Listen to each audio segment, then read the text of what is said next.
Pero bago tayo magpatuloy ay pakilike ang ating video. Ganun din ang subscribe button, pati na rin ang bell icon para lagi kayong updated sa mga parating ko pang mga uploads.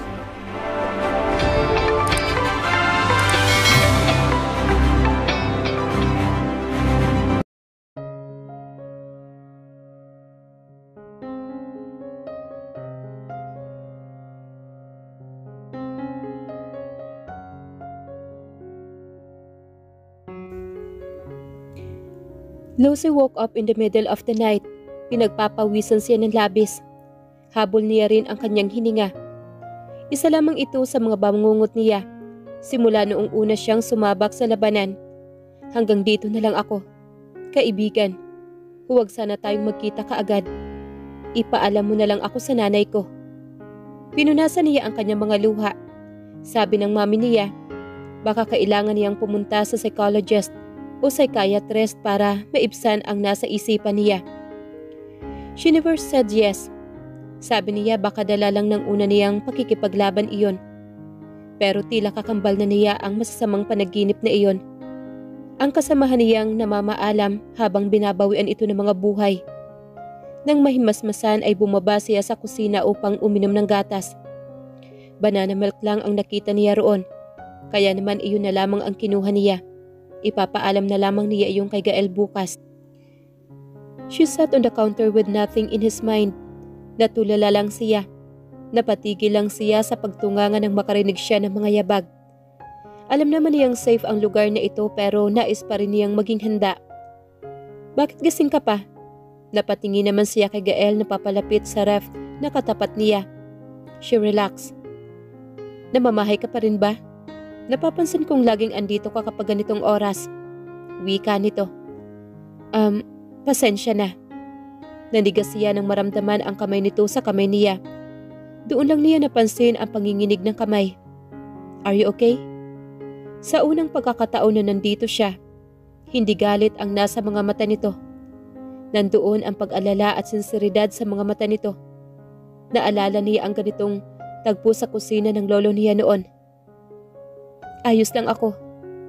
Gustuhin man niyang mapalapit dito sa mga oras na iyon. Pero nandun ang takot na muli siyang i-reject nito.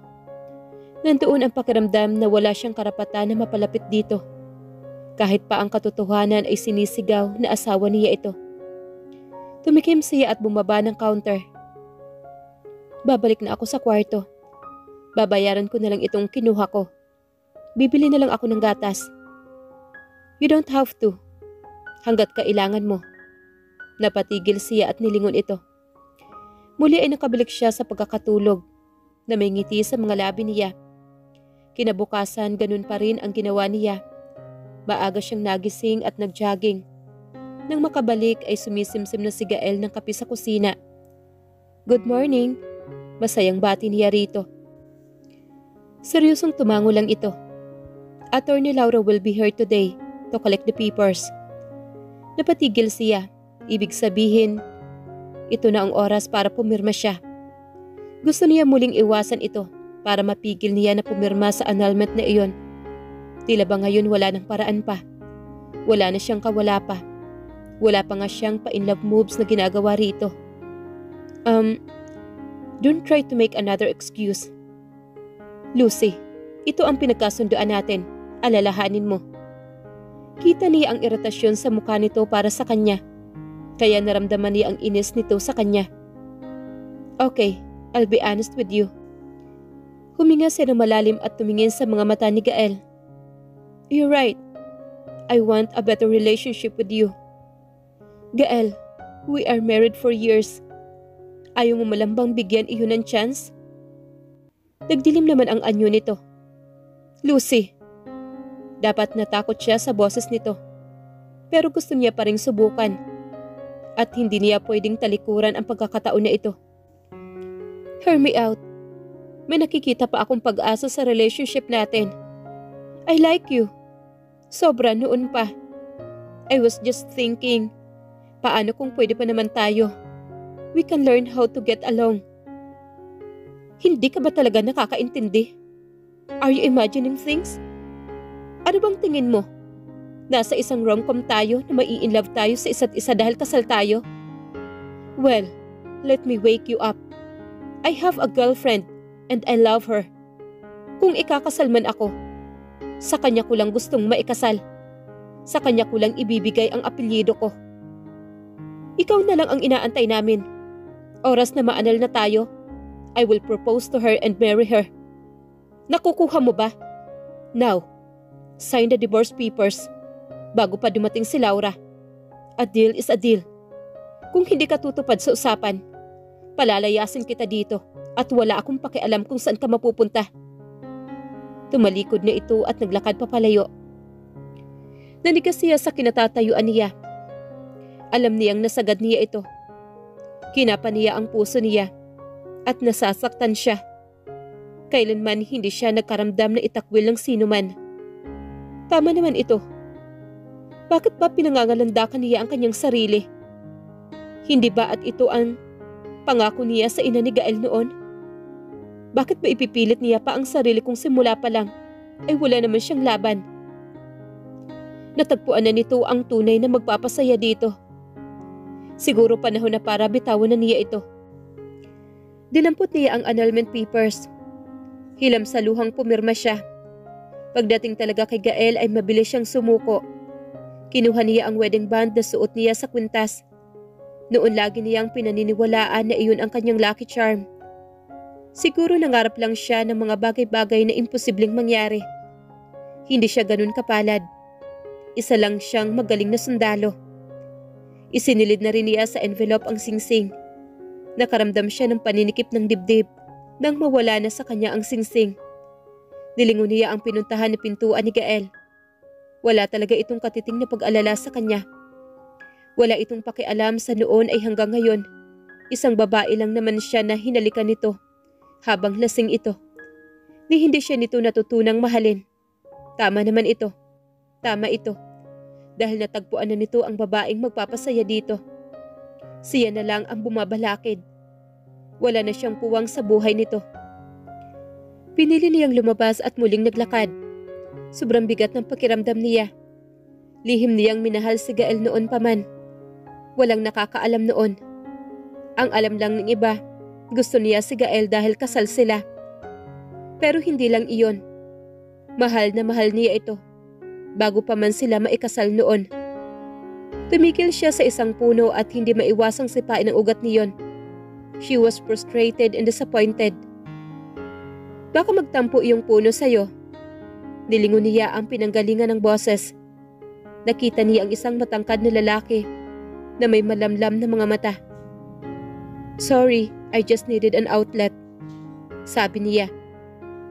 May alam akong lugar kung saan pwede mong ilabas ang bigat ng nararamdaman mo. Meron akong gym dito. Pwede ka roon. Talaga? Tumango naman ito at inabot ang kamay niya. Ako nga pala si Ryan. Lucy. Your Gael's wife, right? Nice to finally meet you. How did you? I just know. Now, are you still for a little workouts? Ngumiti siya at tinanggap ang alok niya. Nasa loob siya ng club kaya hindi naman siguro masamang tao ito. Alam naman niyang kaya niya itong labanan kung kinakailangan. Tingnan niya ang katawan nito. Ang ama niya ay hinasa siya sa pagkikipaglaban sa ganitong klaseng mga lalaki. Are you planning to take me down? Napatingin naman siya sa mukha ni Ryan. Ang mga mata nito ay nanatili sa kalsada. Isa akong babae na hindi kilala ang mga kalalakihan dito. Matakot ka na sa lahat ng lalaki rito, bukod sa akin. Kumunot naman ang noo niya. Bakit naman? Ano bang meron sa'yo? I'm the club security director, that's why I ensure safety. Napaawang ang labi niya. Sorry, I didn't know. No worries, just enjoy your stay. Ang gym naman ay bukas para sa lahat, kaya maaari kang pumunta dito anumang oras. Ngumiti siya at tumango rito. He's friendly after all. Nang makarating sila sa gym ay nilibot muna niya ang buong lugar. Nakahiwalay ang yoga studio, habang sa main building naman, nasa first floor ang sangring punching bag at CrossFit equipment. Naroon din ang showers at locker. Mayroon naman ibang equipment tulad ng treadmill. Your gym looks nice. Thanks anyway. Ready for our first sparring?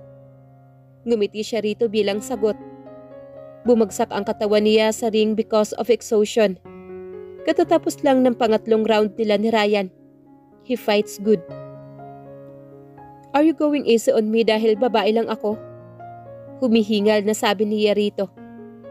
He was lying on the ring as well as a few steps from her. Nah, you're a good fighter. No wonder you're a good soldier. Paano pa kung may baril ka pa? Natawa naman siya rito. Believe it or not, lampa talaga ako noon. I don't work out. I can't even lift a dumbbell. Bakit naging sundalo ka? Sigurado naman ako na may ibang pangarap ang mga magulang mo sa'yo. Hindi ko naman sinasabi na hindi maganda ang maging sundalo. Dahil kung bibigyan ako ng pagkakataon, gusto ko ring maging sundalo. Bakit hindi? Tanong naman ni Lucy. Sabihin na lang natin na gusto kong tumulong sa bansa natin sa ibang paraan. Napatingin naman siya sa kisame. Nagsundalo ako para sa kapatid ko. My father is a well-known military man. Kaya dapat gusto niya sumunod sa yapak niya ang anak niya lalaki. Ang kapatid kong si Simon, he wants to be something else. A fashion designer. Nagalit si Daddy. I took his place basta huwag niya lang sasaktan ang kapatid ko. Kaya ito ako ngayon. Isa na akong sundalo. Wow, para naman palang sa pelikula. Natawa siya sa sinabi nito. Kahit ito mismo ay hindi natatawa. It isn't it? Pero nakakatakot man. Masaya rin naman. We are like brothers and sister. Sinabi ni Marie kung bakit nandito ka. I realized that you are the security director after all. Baka magdala ako ng kapahamakan dito. Na, it's time to exercise our security system. Pati nga mga agents ko kinakalawang na. They would want some action. That's good then. Thank you, Ryan. Tinulungan siya nitong bumangon. Kailan ko nang bumalik. Kanina pa ako pinagpapawisan. Okay, next time, magdadala ka ng damit mo. May shower naman dito. Nagpaalam na siya rito at naglakad na pabalik ng bahay ni Gael. Tila biglang bumalik ang bigat na nararamdaman niya kanina pa. Napansin niya ang isa pang kotse na naroroon. May bisita ba si Gael? Nang makapasok siya ng bahay ay napansin niya ang isang babaeng nakatalikod. May hawak itong briefcase. Nakasuot ito ng formal na kasuotan. Nilingon naman siya ng babae. Ang mukha nito naroon ang seryoso at walang mababanaag na anumang emosyon. Inabot ito ang isang kamay sa kanya. You must be Lucy. I'm your annulment lawyer. Tawagin mo akong Laura. I'm Lucy. Tumikim siya sa pagkabitaw ng kamay nito. Mabilis lang akong maliligo. Kanina pa ako nanlilimahid sa pawis. Tumango ito habang mabilis siyang umakyat sa kwarto at naligo. Matama na nakinig si Lucy sa proseso ng annulment na pagdaraanan nila. Sabi ni Laura ay ito na ang bahala sa lahat.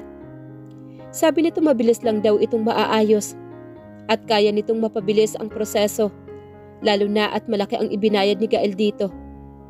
Gusto na ni Gael na paputol ang ugnayan nila. So yun lang. You can call me anytime. Tatawag na lang din ako kapag may update na ako. Thanks, attorney. I'll see you on your way out, sabi niya rito.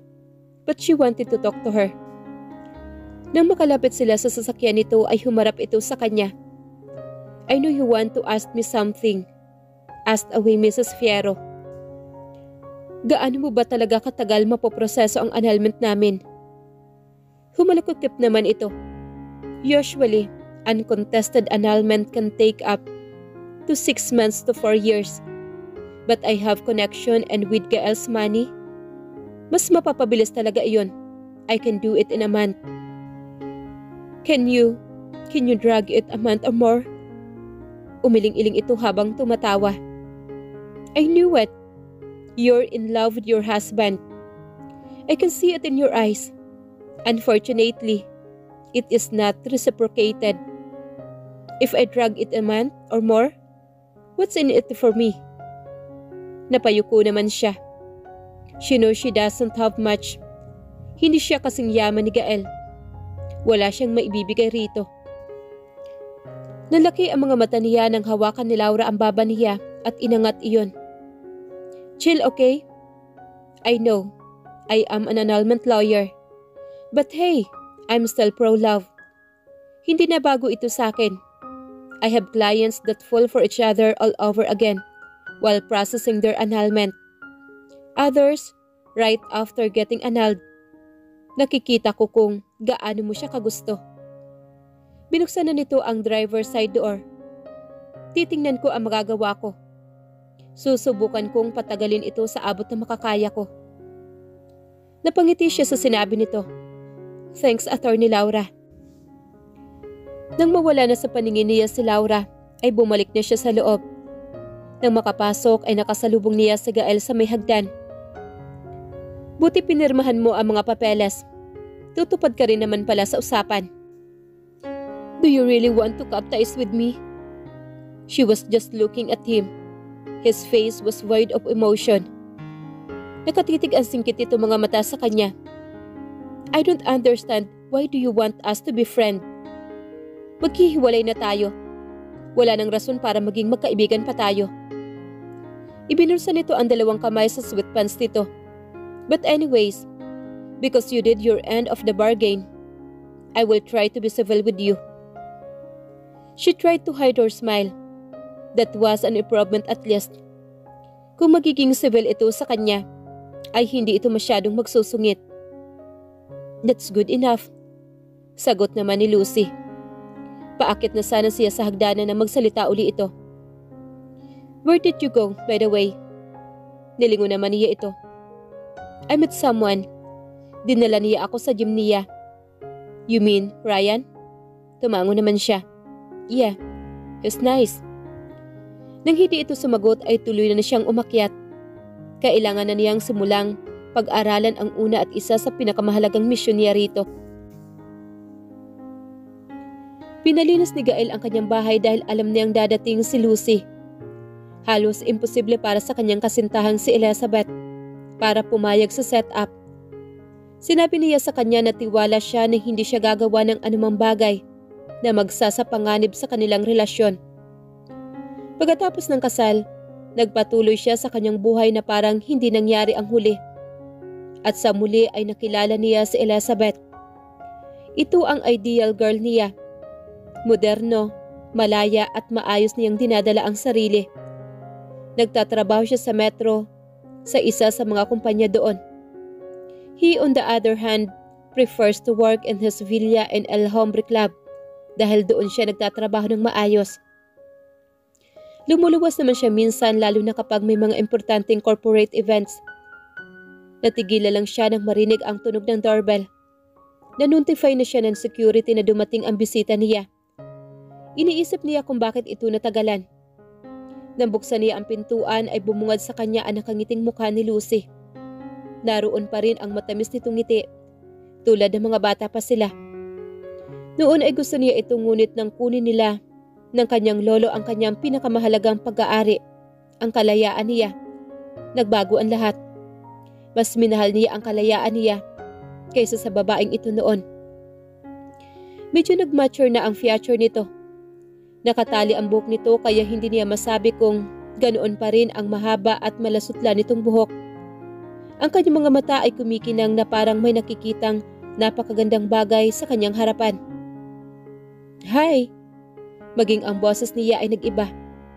Hindi na ito kasing taas ng tono tulad ng dati. Ito ay may tiyak na kabagsikan ang pananalita nito. Hinarang niya ito nang tinangka nitong pumasok. Hindi mo ba ako papapasukin? I will, on one condition. Pipirmahan mo ang annulment papers.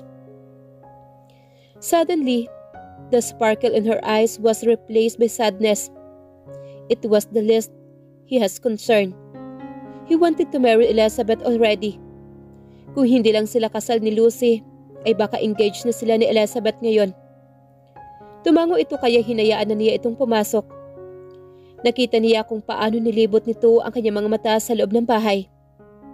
Gusto ni Elizabeth ng chromatic black and kulay. Para sa kanya, madilim ito. Pero kung yun ang gusto ni Elizabeth, okay na rin iyon sa kanya.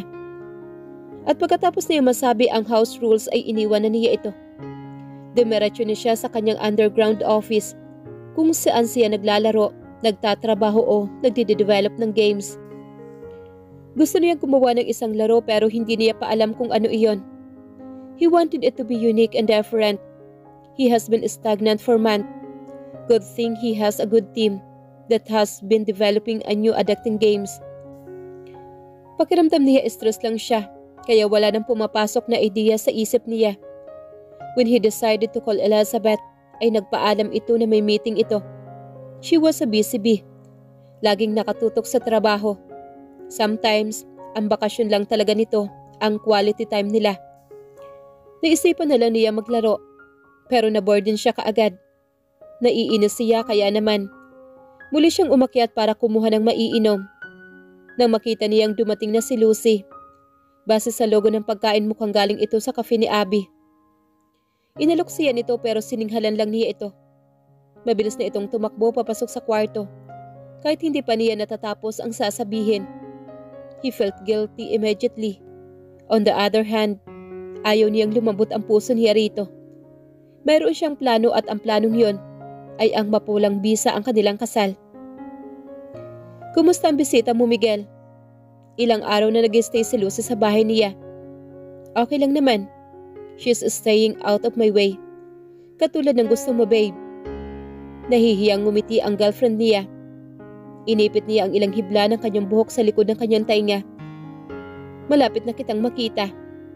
Bilisan mo, babe. Paglalambing niya rito. Bumuntong hininga naman ito. Work doesn't let me. Nakapag-leave na naman ako for 3 days, okay? Plus 2 weeks.